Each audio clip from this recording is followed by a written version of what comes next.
श्री राधे हरिओम। ओम नमो भगवते वासुदेवाय। ओम नमो भगवते वासुदेवाय।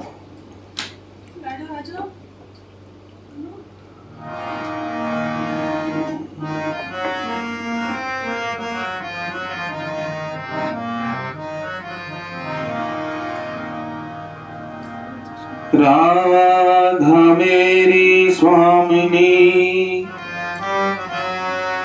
मैं राधे तेरो दास। जन्म जन्म मोह दीजिए, श्री वृंदावन को वास। वृंदावन सोवन नहीं, और नंद गाँव सो गाँव। वंशी वट सो वट नहीं, श्री कृष्ण नाम सो नाम। गुरुर्ब्रह्मा गुरुर्विष्णु गुरुर्देव महेश्वर। गुरुर् साक्षात् परब्रह्म, तस्मै श्री गुरवे नमः। भक्ति भक्ति भगवंत गुरु, चतुर नाम वपु एक। तिनके पद वंदन किए, नाशही विघ्न अनेक। जय जय श्री राधा रमण, जय जय नवल किशोर। जय गोपी जिते चोर प्रभु, जय जय माखन चोर। श्री वृंदावन बिहारी लाल की जय।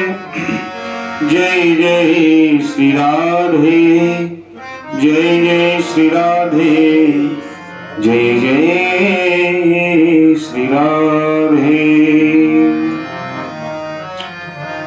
परम सौभाग्य से हम नित्य श्री श्री चैतन्य चरितावली का पावन श्रवण कर रहे हैं। उसी के अंतर्गत प्रसंग चल रहा है श्री कृष्ण लीला का अभिनय गौरांग महाप्रभु जी के द्वारा। एक भाग का हमने कल श्रवण किया था। आज इसके दूसरे भाग की चर्चा आप लोगों के समक्ष है। जयति जननी वासो, देवकी जन्मवादो। यदुवर परस्तैव दोर्भिरस्य अन्नवर्धनम्। स्थिर च वृज्जिन्नग्नः सुस्मित श्रीमुखेन। ब्रजपुरवनितानां वर्धयन् कामदेवम्। कल आपने श्रवण किया कि सुंदर मंच सजा हुआ है और पात्र तैयार होने जा रहे हैं। और आज मंगलाचरण करके अभिनय को प्रारंभ करने की तैयारी चल रही है। जो सब जीवों का आश्रय हैं, जिन्होंने कहने मात्र को देवकी के गर्भ से जन्म लिया है, जिन्होंने सेवक समान आज्ञाकारी बड़े बड़े यदुश्रेष्ठों के साथ अपने ही बाहुबल से अधर्म का संहार किया, जो चराचर जगत के दुखों को दूर करने वाले हैं, जिनके सुंदर हास्य शोभित श्रीमुख को देख करके ब्रज बालाओं के हृदय में काम उद्दीपन हुआ करता है, ऐसे भगवान श्री कृष्ण की जय हो, जय हो, जय हो। इसके अनंतर एक और श्लोक मंगलाचरण में गाया गया। तब सूत्रधार रंगमंच पर आया। नाटक के पूर्व सूत्रधार आकर पहले नाटक की प्रस्तावना करता है। वह अपने किसी साथी से बातों ही बातों में अपना अभिप्राय प्रकट कर देता है। जिस पर वह अपना अभिप्राय प्रकट करता है उसे परिपार्श्वक कहते हैं। सूत्रधार यानी कि हरिदास जी, सूत्रधार ने अपने परिपार्श्वक यानी कि मुकुंद के सहित रंगमंच पर प्रथम प्रवेश किया। मंच तैयार है, प्रवेश किया। उस समय दर्शकों में कोई भी हरिदास जी को पहचान नहीं सकता। उनकी छोटी छोटी दाढ़ों के ऊपर सुंदर पग बंधी हुई थी। वे एक बहुत लंबा सा अंग रखा पहने हुए थे। कंधे के ऊपर बहुत लंबी छड़ी रखी हुई थी। आते ही उन्होंने अपनी आजीविका प्रदान करने वाले रंगभूमि को प्रणाम किया और दो सुंदर पुष्पों से उसकी पूजा करते हुए प्रार्थना करने लगे, हाथ जोड़ करके। जैसे मंच पर कोई चढ़ता है, पहले स्पर्श करता है, माथा टेकता है उस पर, फिर पूजन करता है और प्रार्थना करने लगे कि हे रंगभूमि, तू आज साक्षात वृंदावन बन जा। क्या कहा? हे रंगभूमि, तू आज साक्षात वृंदावन बन जा। इसके अनंतर चारों ओर देखते हुए दर्शकों की ओर हाथ मटकाते हुए वे कहने लगे कि भाई बड़ी आपत्ति है, यह नाटक करने का काम भी कितना खराब है। सभी के मन को प्रसन्न करना होता है। कोई कैसी भी इच्छा प्रकट कर दे, उसकी पूर्ति करनी होती है। आज ब्रह्मा बाबा की सभा में उन्हें प्रणाम करने गया था। अपने नाटक की बात शुरू कर रहे हैं कि आज ब्रह्मा बाबा की सभा में उनसे प्रणाम करने के लिए गया था। मुझे रास्ते में नारद बाबा मिल गए। मुझसे कहने लगे, भाई तुम खूब मिले, हमारे बहुत दिनों से प्रबल इच्छा थी कि कभी वृंदावन की कृष्ण की लीला को देखें हम। कल तुम हमें कृष्ण लीला दिखाओ। नारद बाबा भी बड़े अजीब हैं। भला मैं वृंदावन के परम गोप्य रहस्य लीलाओं का प्रत्यक्ष अभिनय में कैसे कर सकता हूं? परिपार्श्वक इस बात को सुनकर के थोड़ा सा आश्चर्य करते हुए बोले, महाशय, आप आज कुछ नशा पता तो करके नहीं आ रहे हैं? मालूम पड़ता है मीठी विजया कुछ आपने ज्यादा ही चढ़ गई हो, तभी तो ऐसी भूली भूली और भोली भोली बातें कर रहे हो। भला नारद जैसे ब्रह्मज्ञानी, जितेंद्रिय, आत्माराम मुनि श्री कृष्ण की श्रृंगार में लीलाओं के देखने की इच्छा प्रकट करें, यह तो आप एकदम असंभव बात कर रहे हैं। वो तो ज्ञानी ध्यानी है, वो भगवान की लीलाओं से क्या मतलब रखते हैं?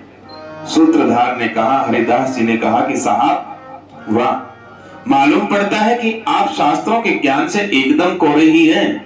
शास्त्रों का ज्ञान आपको है नहीं।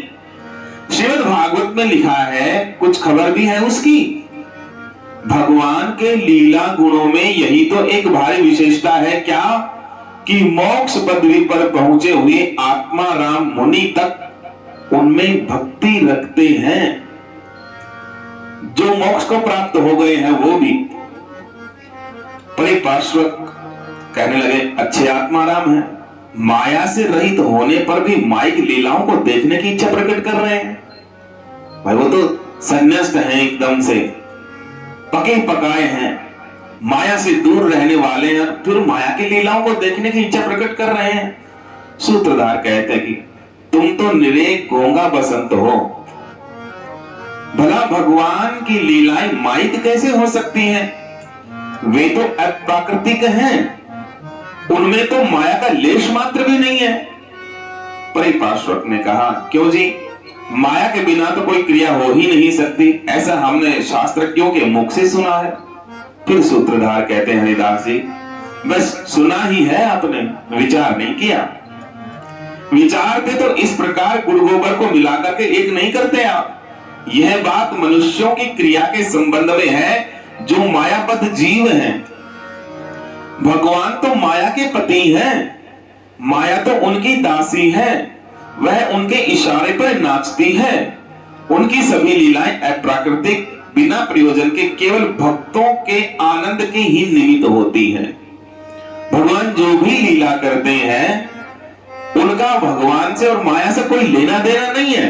भगवान ने जितनी भी लीलाएं की अपने भक्तों को आनंद देने के लिए की, उनके मन को आनंद पहुंचाने के लिए की। परिपार्श्वक कहते हैं कुछ हैरानी के साथ, हाँ ऐसी बात है। तब तो नारद जी भले ही देखें इसको, खूब ठाठ से दिखाओ उनको ये लीला, साल भर तक ऐसी तैयारी करो कि नारद जी खुश हो जाएं। उन्हें ब्रह्मलोक से आने में अभी 10-20 वर्ष तक तो लगेंगे ही, लीला देखने के लिए ब्रह्मलोक से आएंगे तो 20 वर्ष तो लग जाएंगे। सूत्रधार कहते हैं तुम तो एकदम अकल के पीछे डंडा लेकर के फिर रहे हो, पागल के पागल ही हो। अरे वो देवर्षि ठहरे, संकल्प करते ही जिस लोक में चाहे वो पहुंच जाते हैं, केवल मात्र संकल्प करने से। तो फिर परिपार्श्वक कहते हैं कि मुझे इस बात का क्या पता था, यदि ऐसी बात है तो अभी लीला की तैयारी करता हूं। हाँ यह तो बताओ कि किस लीला का अभिनय करोगे। सूत्रधार कहता है मुझे तो दान लीला ही सर्वोत्तम जचती है, तुम्हारी क्या सम्मति है, दान लीला करनी चाहिए। परिपार्श्वक जी कहते हैं कि लीला तो बड़ी सुंदर है, मुझे भी इसका अभिनय पसंद है, किंतु एक बड़ा भारी इसमें द्वंद्व है। अभिनय करने वाली बालिकाएं आज लापता हैं। सूत्रधार कुछ हैरानी के साथ कहते हैं कि अच्छा वो कहां गई है आज। परिपार्श्वक यानी कि हाँ मुकुंद जी बोले कि वे गोपेश्वर शिव का पूजन करने के लिए वृंदावन में गई हैं। सूत्रधार कहने लगे हरिदास जी कि तुमने यह एक नई आफत की बात सुना दी हमें, अब कैसे काम चलेगा। तो मुकुंद जी कहते हैं परिपार्श्वक जी जल्दी से कह रहे हैं कि आफत काहे की, मैं अभी जाता हूं, बात की बात में आता हूं और उन्हें साथ ही साथ लिवा कर लाता हूं। सूत्रधार कहते हैं ये सब अभी है बच्ची, इनकी उम्र है कच्ची, वैसे बिना कहे चली गई, न किसी से कह गई न सुन करके गई, वहां का पथ बड़ा दुर्गम भारी, कहीं फिरेंगी मारी मारी, साथ में कोई बड़ी बूढ़ी भी नहीं है। परिपार्श्वक जी कहते हैं क्यों नहीं, बड़ाई बूढ़ी कैसी है। सूत्रधार हंस करके कहते हैं कि बूढ़ी को भी पूजन को खूब सूझी, आंखों से दिखता नहीं, कोई धीरे से धक्का मार करके 3 जगह से मार देगा तो 3 जगह से गिरेगी, उसे रास्ते का भी तो होश नहीं है। इतने में ही नेपथ्य से वीणा की आवाज सुनाई देती है। नेपथ्य होता है जहां नाटक चल रहा होता है उसके पीछे का, पर्दे के पीछे से वीणा की आवाज सुनाई दी और बड़े स्वर के सहित श्री कृष्ण गोविंद हरे मुरारे, हे नाथ नारायण वासुदेव, हे नाथ नारायण वासुदेव, हे नाथ नारायण वासुदेव। ये पद सुनाई दिया। सूत्रधार यह समझकर कि नारद जी आ गए नारायण नारायण करते हुए, जल्दी से अपने मुकुंद के साथ कन्याओं को बुलाने के लिए दौड़ गई। इतने में ही क्या देखते हैं कि हाथ में वीणा लिए हुए, पीले वस्त्र पहने, सफेद दाढ़ी वाले नारद जी अपने शिष्य के सहित रंगमंच पर श्री कृष्ण गोविंद हरे मुरारे, हे नाथ नारायण वासुदेव इस पद को गाते गाते मंच के ऊपर धीरे धीरे घूम रहे हैं, टहल रहे हैं। उस समय श्रीवास नारद वेश में इतने भले मालूम पड़ते थे कि उन्हें कोई पहचान ही नहीं सकता था। श्रीवास पंडित जी नारद जी के पीछे पीछे ये श्रीवास पंडित हैं, शुक्लांबर ब्रह्मचारी, राम नामी दुपट्टा ओढ़े, कमंडल हाथ में लिए नारद जी के पीछे पीछे घूम रहे थे। स्त्रियां श्रीवास के इस रूप को देख करके हैरान हो गई। सची माता ने हंस करके मालिनी देवी से पूछा क्यों, यही तुम्हारे पति है ना।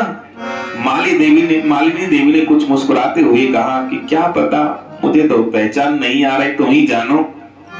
श्रीवास पंडित ने वेश ही नारद का नहीं बना रखा था। सचमुच में उन्हें उस समय नारद मुनि का वास्तविक आवेश हो गया था कि जैसे हकीकत में नारद जी ही है। उसी आवेश में अपने साथ में जो शिष्य था उसने कहा ब्रह्मचारी क्या बात है, यहां तो नाटक का कोई रंग ढंग दिखाई ही नहीं पड़ता। उसी समय सूत्रधार के साथ सुप्रभा के सहित गोपी वेश में गदाधर ने प्रवेश किया। इन्हें देख करके नारद जी ने पूछा, तुम कौन हो भाई? सुप्रभा यानी कि ब्रह्मानंद ने कहा कि भगवान, हम ग्वालिनी हैं, वृंदावन में गोपेश्वर भगवान के दर्शन के निमित्त जा रही हैं। आप महाराज कौन हैं और आप कहां जा रहे हैं? नारद जी ने कहा कि मैं कृष्ण का एक अत्यंत ही अकिंचन किंकर हूं और मेरा नाम है नारद।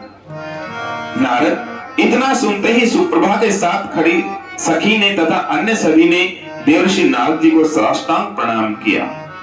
जो गोपी बनी हुई थी गदाधर, गोपी नारद जी के चरणों में पड़कर के रोते रोते कहने लगी कि हे भक्त भयहारी भगवान, जिन श्री कृष्ण ने अपना काला रंग छिपा करके गौर वर्ण धारण कर लिया है, उन अपने प्राण प्यारे प्रियतम के प्रेम की अधिकारिणी मैं कैसे बन सकूंगी?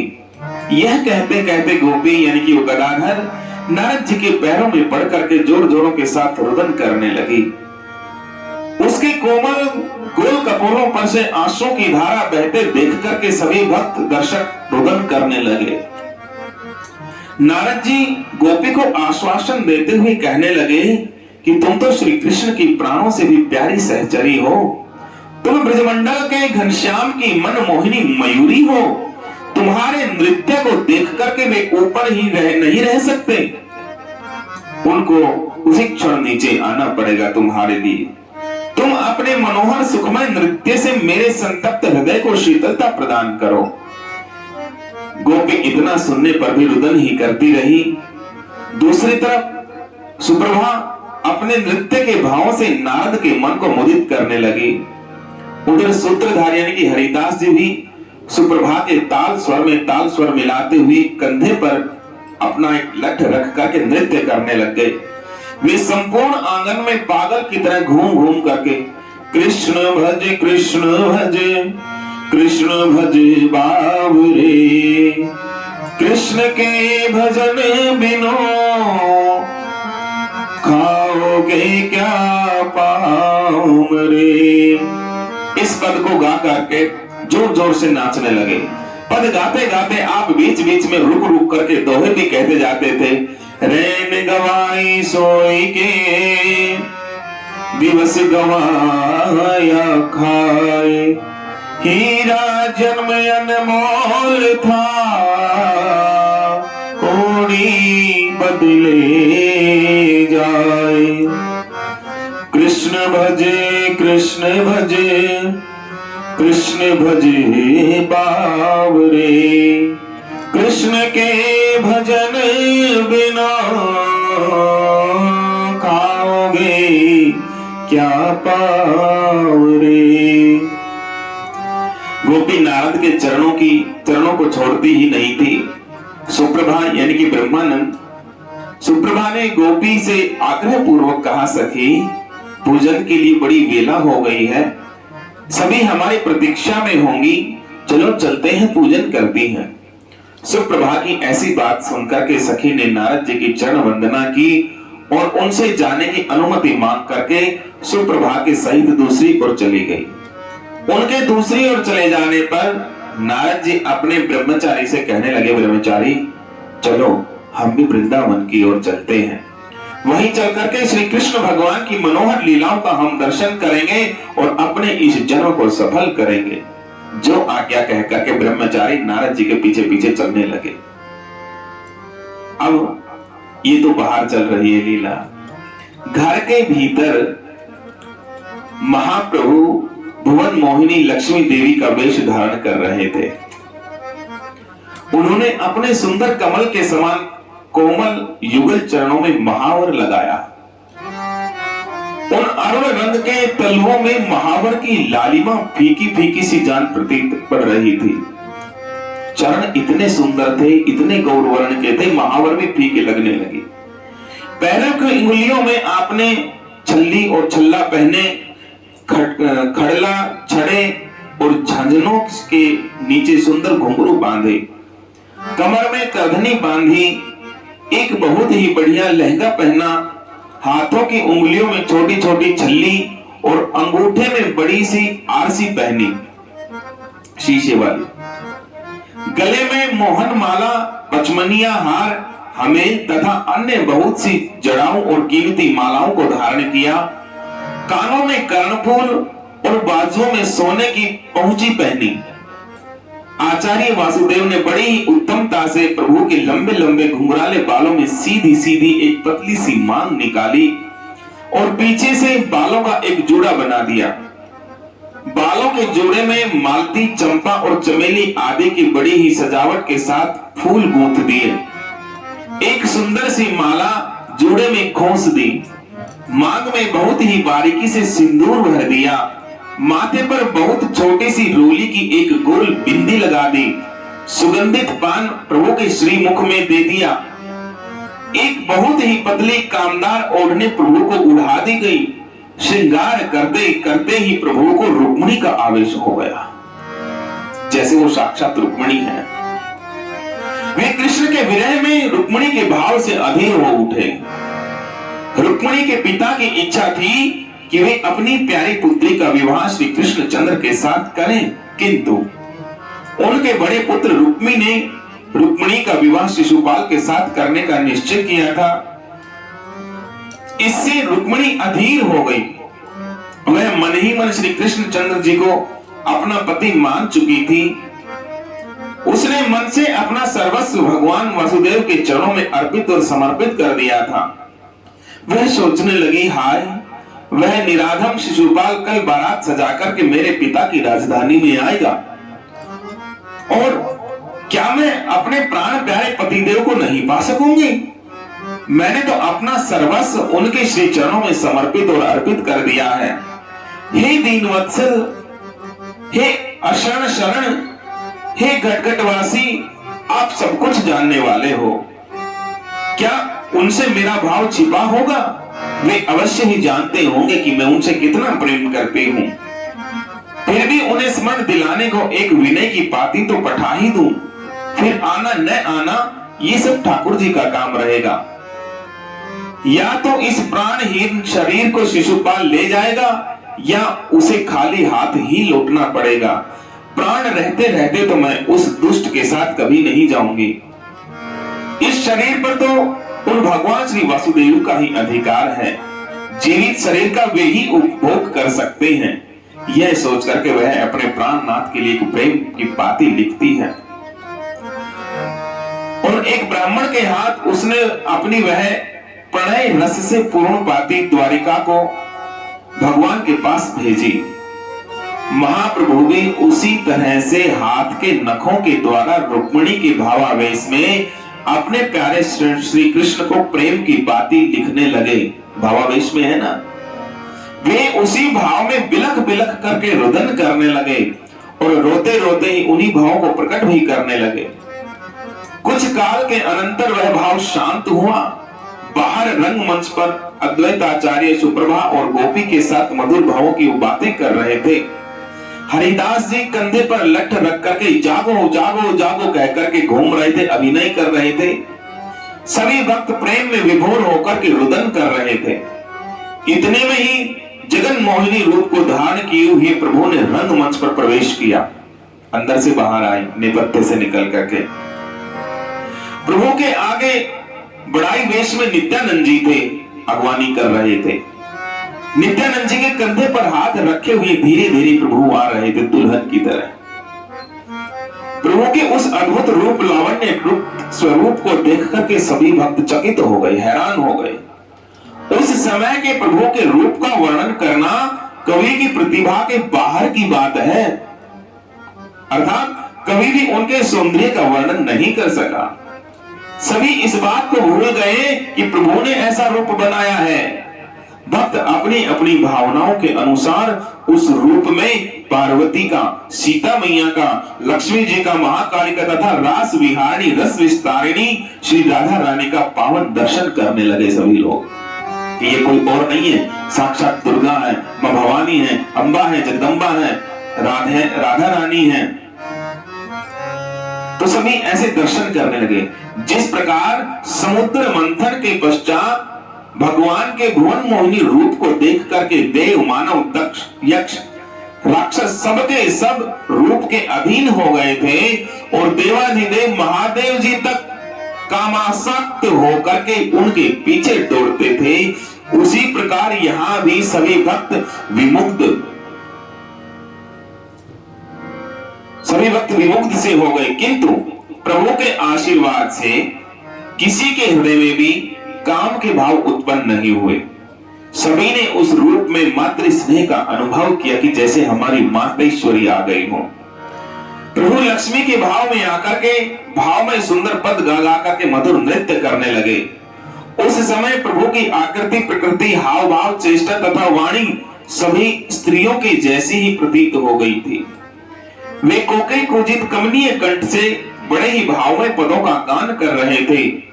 उनकी भाव भंगी में जादू भरा हुआ था। सभी भक्त उस अनिर्वचनीय, अलौकिक और अपूर्व नृत्य को देख करके चित्र के से स्तंभित भाव से बैठे रहे, जैसे कोई चित्र छाप दिया, हिल डुल नहीं रहा था कोई भी। प्रभु भावावेश में आकर के नृत्य कर रहे थे। उनके नृत्य की मधुरिमा अधिक से अधिक बढ़ती जाती थी। दोनों आंखों से आंसुओं की धारा अविच्छिन्न बह रही थी, मानो गंगा और यमुना का प्रभाव सजीव होकर के उनके नेत्रों से बह रहा हो। दोनों भ्रुकुटियां ऊपर चढ़ी हुई थी। कड़े, छड़े, झांझन और नुपुरों की झंकार से संपूर्ण रंगमंच झंकृत सा हो गया था। प्रकृति स्तब्ध थी, वो रुक गई एकदम, मानो वायु भी प्रभु के इस अपूर्व नृत्य को देखने के लिए उस लालच से ठहर गई हो, रुक गई हो। भीतर बैठी हुई सभी नारियां विस्मय से आंखें फाड़ फाड़ करके प्रभु के अद्भुत रूप लावण्य को निहार रही थी। उसी समय नित्यानंद जी बड़ाई के भाव को परित्याग करके श्री कृष्ण भाव से क्रंदन करने लगे, जो उनके साथ आए थे। कृष्ण का भाव उनमें आ गया और क्रंदन करने लगे। उनके क्रंदन को सुनकर के सभी भक्त व्याकुल हो उठे और लंबी लंबी सांसें छोड़ते हुए सब के सब उच्च स्वर से हा गौर, हा कृष्ण, हा गौर, हा कृष्ण कह करके रोने लगे। सभी की रोदन ध्वनि से चंद्रशेखर का घर गूंजने लगा। संपूर्ण दिशाएं रोती हुई सी मालूम पड़ने लगी। भक्तों को व्याकुल देख करके प्रभु भक्तों के ऊपर वात्सल्य का भाव प्रकट करने के निमित्त आज वो स्वयं भगवान के सिंहासन के ऊपर जाकर के विराजमान हो गए। जो ऊंचा आसन लगा था भगवान का, सिंहासन पर बैठते ही संपूर्ण घर प्रकाशमय बन गया। चारों तरफ प्रकाश ही प्रकाश हो गया, मानो कि हजारों सूर्य, चंद्र और नक्षत्र एक ही साथ आज आकाश में उदय हो उठे हो। भक्तों की आंखों के सामने उस दिव्य लोक के प्रकाश को सहन न करने के कारण चकाचौंध सी छा गई। आज प्रभु ने भगवान के सिंहासन पर बैठे ही बैठे हरिदास को बुलाया। हरिदास जी लट फेंक करके जल्दी से दौड़ करके आए और जगत माता की गोद में आकर के बैठ गए। प्रभु ने उन्हें उठा करके गोद में बिठाया। हरिदास महामाया आदि शक्ति की क्रोध में बैठ करके अपूर्व वात्सल्य सुख का अनुभव कर रहे थे, जैसे कि मैं मातेश्वरी की गोद में आज बैठा हूं। इसके अनंतर क्रमशः सभी भक्तों की बारी आई। सभी को एक एक करके उन्होंने अपनी गोद में बिठाया। प्रभु ने भगवती के भाव में सभी को वात्सल्य सुख का रसास्वादन कराया और सभी को अपना अप्राप्य स्तनपान करा करके आनंदित और पुलकित कराया। अपना स्तनपान कराया, ऐसा भावावेश आया कि स्तनों में दूध निकल आया। सभी को स्तनपान कराया। इसी प्रकार भक्तों को स्तनपान कराते कराते प्रातः काल हो गई। उस समय भक्तों को सूर्य देव का उदय होना अरुचिकर सा प्रतीत हुआ कि हे भगवान, आज तो दिन निकलना ही नहीं था, रात्रि ही रहती और ये नाटक चलता ही रहता। प्रातः काल होते ही प्रभु ने भगवती का भाव संवरण किया। वे थोड़ी देर में प्रकृतिस्थ हुए और उस वेश को बदल करके भक्तों के सहित नित्य क्रम के निवृत्त होने के लिए गंगा जी के किनारे की ओर चले गए। चंद्रशेखर का घर प्रभु के चले जाने पर भी तेजोमय ही बना रहा और वो तेज समाप्त नहीं हुआ, और वह तेज धीरे धीरे 7 दिन में जाकर के बिल्कुल समाप्त हुआ। 7 दिन तक उस तेज का प्रभाव चंद्रशेखर जी के घर में रहा। इस प्रकार प्रभु ने भक्तों के सहित श्रीमद् भागवत की प्राय सभी लीलाओं का आज मंचन किया है, अभिनय किया है। सारी लीलाएं भागवत में जितनी भी हैं, चाहे वो माखन चोरी है, उपल बंधन की सारी लीलाएं भगवान ने की। तो इस तरह से श्री कृष्ण लीला का अभिनय का प्रकरण हमारा यही विश्राम होता है। भगवान ने बड़ी कृपा करके सभी को सारी लीलाएं देखे। बोलिए वृंदावन बिहारी लाल की जय जय श्यामा जय जय श्याम जय जय श्री वृंदावन धाम जय जय श्यामा जय जय श्याम जय जय श्री वृंदावन धाम। पावन राधे तेरो नाम, पावन राधे तेरो नाम, पावन श्री वृंदावन धाम, पावन श्री वृंदावन धाम। जय जय श्यामा जय जय श्याम जय जय श्री वृंदावन धाम। मेरी श्यामा मेरो श्याम, मेरी श्यामा मेरो श्याम, मेरो श्री वृंदावन धाम, मेरो श्री वृंदावन धाम। जय जय श्यामा जय जय